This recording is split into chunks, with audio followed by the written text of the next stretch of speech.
Militer Rusia memperbarui informasi operasi militer khusus di Ukraina dalam 24 jam terakhir. Juru bicara militer Rusia Letnan Jenderal Igor Konasenkov pertanggal 24 Desember melansir terjadi kontak senjata di sejumlah wilayah. Penerbangan tempur Angkatan Udara Rusia menembak jatuh satu pesawat Su-27 Angkatan Udara Ukraina di dekat Kamisevka, Republik Rakyat Donetsk. Selain itu, helikopter Mi-24 dan Mi-8 Ukraina ditembak jatuh di dekat pemukiman Selidovo dan Gruskoye, Republik Rakyat Donetsk.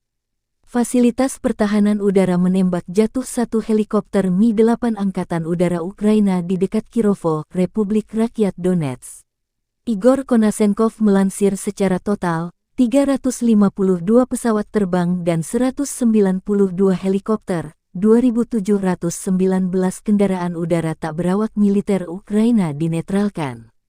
Termasuk 399 sistem rudal pertahanan udara, 7.222 tank dan kendaraan tempur lapis baja lainnya. Juga 936 kendaraan tempur yang dilengkapi dengan MLRS, 3.704 meriam dan mortir artileri lapangan, serta 7.737 unit militer khusus peralatan dihancurkan selama operasi militer khusus, kata Konasenkov. Dari kubu Kiev, Kementerian Pertahanan Ukraina melansir 480 prajurit Rusia dinetralkan dalam 24 jam terakhir.